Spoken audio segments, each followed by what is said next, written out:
7h40, estamos de volta aqui com o nosso Panorama 95, nesta manhã de quinta-feira, dia 20 de setembro do ano 2018. Você que nos acompanha também pela 95 FM, pelas nossas redes sociais, no nosso Facebook e pelo canal 175 da TV Curtição, Brisa Net. Obrigado pela audiência também aqui do nosso Panorama 95. Hoje no quadro Check-up no rádio, médico cardiologista, Dr. Vander Weyden. Seja bem-vindo aqui ao nosso Panorama 95. Dr. Vander, bom dia. Bom dia, Marcos. Bom dia a todos os nossos queridos ouvintes do Panorama 95. Olha, o tema de hoje é livre. Você pode mandar para cá já a sua pergunta através do nosso WhatsApp 988-775550. Deixa a pergunta aí na live do nosso Facebook ou através do nosso 3421-2272, que o Dr. Vander vai responder para você. Tem uma pergunta aqui que ficou da semana passada, né? A nossa ouvinte conta que o marido dela fez o eletrocardiograma e o resultado foi fibrose cardíaca parede inferior. É grave isso? Essa descrição, Marcos, bom dia a nosso ouvinte que nos mandou aí essa pergunta. Obrigado pela pergunta. E essa descrição de fibrose cardíaca na parede inferior sugere a possibilidade de que o paciente tenha tido, nesse caso, uma sequela de um infarto. Entretanto, convém lembrar que, muitas vezes, na imagem do eletrocardiograma, para a emissão desse tipo de laudo, existem algumas outras condições, como a hipertrofia do coração, que popularmente a gente diz que é o coração que está ficando musculoso. A hipertrofia do coração, ela pode simular esse mesmo tipo de alteração que sugeriria que o paciente teve um infarto no passado e está agora com uma cicatriz do infarto. Mas o termo fibrose na parede inferior sugere a possibilidade de uma cicatriz no coração devido a um infarto antigo, um infarto já existente, né? Mas a gente lembra, porque isso pode de repente assustar, né? A gente lembra que existem algumas outras condições que nem de longe são tão sérias quanto essa de você ter tido um infarto no passado. Existem outras condições que também podem se apresentar desse modo, e o ideal, como sempre, como se trata de um exame complementar, o ideal, na verdade, é que você tenha uma avaliação de todo o conjunto do paciente, daquilo que o paciente sente, dos fatores de risco que o paciente tem e do exame complementar em si, associado a outros exames. E isso é o que poderá definir de fato se o que ele tem é essa cicatriz ou se ele tem alguma outra doença como essa hipertrofia ou alguma outra condição. A nossa ouvinte ela conta que tem endocardite e geralmente sente dores nos braços. Pode ser um reflexo da doença? Não é uma manifestação comum, Marcos. A endocardite, normalmente a endocardite infecciosa, é uma doença séria, né, que requer um tratamento com antibióticos durante um período prolongado, período mínimo de antibióticos dentro do hospital, antibióticos venosos, de em torno de 28 dias, mas ele pode se estender por vários meses para tratamento, em função de que as bactérias elas invadiram o principal sistema de defesa que nós temos no nosso corpo, que é a circulação, e elas estão alojadas dentro dentro mesmo do coração, que é por onde passa todo o sangue do nosso corpo. Passa basicamente ali em 1 minuto, o sangue todo do nosso corpo ele passa por dentro do coração. Então o potencial de se disseminar e espalhar para outras localidades é muito grande quando o paciente tem a endocardite infecciosa. A endocardite ela se manifesta de muitas formas. As formas mais comuns elas sugerem alguns quadros infecciosos, como febre, amolecimento, muitas vezes um quadro infeccioso associado a sintomas do coração, como dor no peito, algumas vezes falta de ar, algumas vezes palpitações. Esse relato de dores nos braços não é comum, a gente não pensa que seja de início, não pensa que seja devido à endocardite infecciosa, exceto em casos raros ou quando há algum tipo de complicação, como embolizações de bactérias para determinados locais, que aí podem causar isquemia num determinado local, e aí você pode ter essa sintomatologia, mas isso é bem raro. A nossa ouvinte pergunta: doutor, eu sinto uma dor no peito quase todo dia, passando para o ombro e para as costas, mas também tenho fibromialgia. Será que é da fibromialgia ou algum problema no coração? Olha, primeiro a gente precisaria ver onde é que se origina a dor. Ela disse que é no peito. Eu interpreto aqui ela mandando nesse programa de hoje, que está falando sobre o coração. Eu estou entendendo que ela deve ter desejado dizer que era no peito esquerdo, né? E que deve passar para o ombro esquerdo, possivelmente, e para a região do dorso, para as costas do lado esquerdo também. Quando ela pergunta se as queixas são devidas à fibromialgia ou pode ser alguma coisa do coração, na verdade a gente não teria como responder em definitivo apenas com essa descrição qual das duas possibilidades seria, mas existe a possibilidade de que seja de ambas, ou de uma ou de outra, certo? E inclusive existe a possibilidade de coexistência na mesma pessoa de fibromialgia e doenças do coração. Então não é porque a pessoa tem necessariamente fibromialgia que ela nunca mais vai poder ter doenças do coração, ou porque a pessoa tem doença do coração que ela não tem a possibilidade de ter fibromialgia. Então as duas doenças podem coexistir e ambas podem causar esse tipo de sintomatologia. A melhor coisa que ela pode fazer nesse caso é um acompanhamento médico, seja com o médico que já a examina, já diagnosticou essa fibromialgia nela, para ele reavaliá-la e saber se essa dor realmente é devido a isso, seja com algum outro médico que ela considere como apropriado. Nesse caso, os especialistas para isso seriam o reumatologista para fibromialgia, né, e o cardiologista para verificar a doença do coração. Ela acrescenta que a dor é no peito esquerdo. Certo, era isso que a gente estava imaginando mesmo. Se fosse no peito direito, diminuiria bastante as possibilidades de que fosse do coração e aumentaria as chances, de fato, de que se tratasse de uma dor por fibromialgia. Como é no peito esquerdo, a gente eleva um pouco essa probabilidade de que seja do coração e aí elas ficam pareadas uma com a outra. Então, existe a possibilidade de ser uma, existe a possibilidade de ser outra. E, na verdade, o mais recomendado é o médico que fez esse diagnóstico dela, ele certamente deve saber muito mais do que qualquer outro médico novo que venha a acompanhá-la. Então talvez seja uma avaliação com esse médico para tentar definir se essa dor ela realmente é da fibromialgia ou ela pode ser cardíaca ou de outra origem também. Existem muitos órgãos ali no local. A gente tem músculo, a gente tem osso, a gente tem o próprio esôfago e estômago, que a dor pode se irradiar para o peito esquerdo. Tem o pulmão e obviamente tem o coração. Então uma série de órgãos estão naquele local, nesse ponto do peito esquerdo, eles podem ser responsáveis por isso. O nosso ouvinte Jackson Linhares está aqui no Facebook nos acompanhando. Ele pergunta: doutor, eu já tenho 45 anos, minha mãe tinha angina. A angina é hereditária, como por exemplo o câncer de próstata, e existe a possibilidade de eu ter essa doença? Bom dia, Jailson, né? Jackson, desculpa. Bom dia, Jackson. A angina, ela pode ter características hereditárias, certo? Na verdade, você não adquire a angina, você adquire genes que predispõem à formação de obstruções dentro das artérias do coração, e essas artérias, uma vez obstruídas, elas se manifestam no corpo, geralmente por dor no peito, e essa dor no peito, quando é devida a essas obstruções, é que nós chamamos de angina. Nesses casos em que você tem uma obstrução que possa ser transmitida geneticamente, você tem uma propensão genética a formar entupimento nas artérias, essa propensão ela começa a se manifestar numa idade mais precoce em relação àquelas pessoas que não têm essa característica hereditária. Então, para a gente usa como ponto de corte os valores de 55 anos para homens e 65 anos para mulheres. Então, ele diz que a mãe dele teve o diagnóstico de angina. Se o diagnóstico de angina da mãe dele foi antes dos 65 anos, então existe a possibilidade de que essa característica ela venha a ser transmitida de uma forma hereditária, e ele tem um risco um pouco maior de também adquirir esse quadro de angina. Se a mãe dele teve a angina após os 65 anos de idade, aí pode não ter sido uma questão genética, e sim da própria idade, porque a idade em si só, ela também é um fator de risco. Quanto mais idade nós temos, mais probabilidade nós temos de desenvolver angina. E aí, na verdade, ele deixa de ter esse fator de risco, que é a história familiar de doença cardíaca prematura, e passa apenas a integrar o conjunto da população normal. O risco dele é o mesmo risco de uma população normal. Tem mais pergunta aqui no nosso WhatsApp, 988-775550. Vamos ouvir. Doutor Wander, bom dia. Eu gostaria que você me explicasse a sua experiência como médico, porque tem coisas que não é fácil de aceitar, nem entender.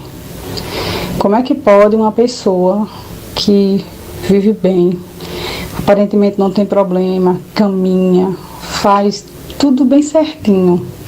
Aí tem uma outra pessoa que é cheia de problema, tem coração crescido, tem pressão alta, tem diabetes, bebe horrores. Aí de repente essa pessoa que aparentemente é saudável, que caminha, que faz tudo bem direitinho, tem um infarto fulminante. E essa pessoa que é cheia de problema de doença, que ainda bebe, tá aí. Pelo amor de Deus, me ajuda a entender isso. E aí, doutor, vamos tentar entender, né? Essa pergunta ela é mais filosófica do que biológica, porque ela exatamente mostra, obrigado por ela, mas ela exatamente mostra o quanto a medicina ela tem de ciência, mas ela também tem de arte, que é a de você entender que cada sujeito, de cada indivíduo, ele resume ali dentro dele um universo inteiro. Então, a gente não consegue, como médico, dominar, e nem conseguirá, né? Eu acho que nem 1000 anos de avanços nessa velocidade que a gente está tendo hoje, a gente vai conseguir dominar todos os aspectos da vida de um indivíduo. Então, a gente não consegue dominar e ter um domínio absoluto sobre a vida de um indivíduo para precisar no sentido de, para determinar com precisão qual é o dia em que esse paciente vai vir a falecer ou aquele outro vai vir a falecer. O que a gente sabe é olhando para o passado, né? E essa pergunta que ela me traz é uma pergunta que frequentemente eu escuto com pacientes em relação a cigarro, por exemplo. Tem uma série de pacientes que dizem, eu continuo fumando, sabe por quê? Porque tem uma pessoa que eu conheço que fumou até os 90 anos e não morreu desse problema. E eu tenho certeza que todos os nossos ouvintes que estão em casa aí já deve ter ou alguém que fuma e que usa esse argumento, ou conhecer alguém que essa pessoa própria fuma e já é muito idosa e nunca teve nenhum problema, nem cardíaco, nem pulmonar, nem de câncer e nem de nada, né? Então esse é o tipo de argumento, mas a gente não aprende na ciência olhando para as exceções. O que eu tenho para dizer para ela é que o que aconteceu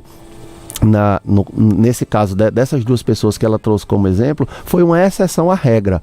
A regra, quando a gente olha para trás, a regra é que as pessoas que são saudáveis, que se alimentam bem, que fazem atividade física, elas vivem muito mais do que as pessoas que bebem, que comem muito comida salgada, que não se preocupam com a própria saúde, que não tratam com os remédios adequados.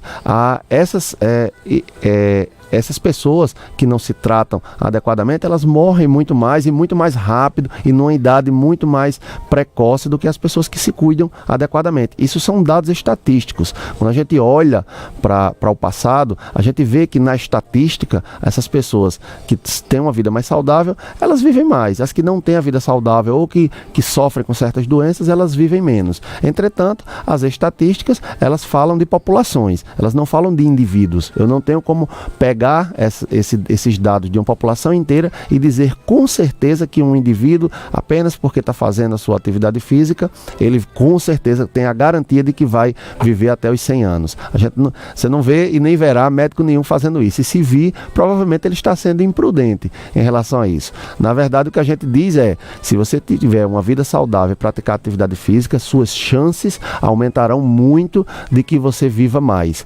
Entretanto, dentro de cada ser humano, existem alguns fatores, como fatores genéticos, que possivelmente são os envolvidos nesse caso aí dessa pessoa saudável que veio a ter esse infarto fulminante. Possivelmente, essa pessoa tinha alguma condição, alguma doença genética adquirida, e essa doença ela veio se manifestar dessa forma, veio se manifestar na forma do que a gente chama de morte súbita, e aí o paciente não tem tempo sequer de produzir, de correr atrás de algum socorro, porque muitas vezes é uma tragédia que destrói não só a vida da pessoa, mas a estrutura de uma família inteira. Esses casos são difíceis de se diagnosticar, porque a gente não sabe em quem eles acontecem. Os exames exames para confirmarem essa possibilidade genética, eles são extremamente caros, não são viáveis para a gente fazer recomendação para toda a população. Entretanto, se a gente tem um caso desse, a gente pode olhar para trás, por exemplo, e tentar agora salvar mais pessoas para frente. A família dessa pessoa, os parentes de primeiro grau dessa pessoa saudável, que mesmo saudável teve um infarto fulminante, elas deveriam ser examinadas, porque há uma grande probabilidade de que haja um componente genético associado e que isso possa ser transmitido também para alguns parentes mais próximos da sua família. Então, pessoas como essa jamais servem aí de exemplo a ninguém, né? Infelizmente elas não servem de exemplo porque elas são a exceção da regra. A regra é que as pessoas saudáveis vivam mais, mas infelizmente existem exceções que machucam a todos os familiares e colocam em xeque essa história de que viver de ter uma vida saudável faz com que a gente viva mais. Mas a certeza que a gente tem para informar é de que isso é a exceção, é uma minoria das pessoas que se comportam desse jeito e que elas se comportam assim, muito provavelmente porque tem alguma doença genética que não é descoberta. Infelizmente, só a maneira de se descobrir a doença é já com o infarto fulminante, e o que a gente pode fazer é aprender e olhar para frente e tentar salvar os outros familiares. Tem mais pergunta aqui chegando no nosso WhatsApp. Bom dia, gostaria de saber qual é a relação entre os anti-inflamatórios e pressão do cérebro. Sou diagnosticada com hidrocefalia após um período de dores de cabeça e tomando remédios que continham sódio. Apresentei pressão arterial alta em torno eu tomo remédio há 2 anos. Há 2 meses atrás tive outra crise e a pressão foi para 17/13. A relação entre os anti-inflamatórios e a pressão cerebral, ela não é tão bem estabelecida. A relação entre os anti-inflamatórios ou ela não é estabelecida ou ela está fora da minha alçada como médico especialista. Eu, de fato, não tenho nenhum dado acerca disso, como clínico e como cardiologista. Eventualmente, algum neurologista pode ter esse tipo de informação. Mas o que a gente sabe de certeza é que existe uma correlação de causa e efeito entre o uso continuado de anti-inflamatórios, especialmente os anti-inflamatórios não esteroidais, e a elevação da pressão arterial. Então não é apenas o fato de que esses anti-inflamatórios que ela disse que consumiu tenham sódio. Na verdade, o sódio que é consumido nesses comprimidos é uma quantidade muito pequena. É em si o efeito do medicamento que promove alterações, principalmente nos rins e nos vasos, que aumentam a resistência dos vasos à passagem do sangue, e isso faz com que a pressão se eleve. Então existe uma relação clara entre a pressão arterial e o consumo de anti-inflamatórios não esteroidais, especialmente os não esteroidais, né? Aí nesses anti-inflamatórios a gente inclui diclofenaco, nimesulida, cetoprofeno, naproxeno, uma série de ibuprofeno, uma série de anti-inflamatórios que podem causar, especialmente com o uso contínuo, o uso prolongado, o aumento da pressão arterial. Tem mais pergunta aqui chegando? Marcos, pergunta a ele, porque eu tenho uma pressão alta, aí eu tomo losartana e tenho arritmia. Agora, para arritmia eu não tomo remédio. De vez em quando, Marcos, quando eu percebo quando eu como um doce e vou beber água, eu gosto de uma água bem geladinha. Meu coração acelera muito, muito mesmo. Que eu fico sem ar, meu coração acelera, que eu penso que até que vai sair. E é como se fosse um entalo. Já aconteceu isso várias vezes. E eu percebo quando eu como alguma coisa assim de doce, sabe? Que quando eu vou beber água, eu não sei porquê, quando eu termino de beber água, eu sinto esse acelero no coração. Pergunta a ele o que será isso. E aí, doutor Wander? Bom dia, obrigado pela pergunta.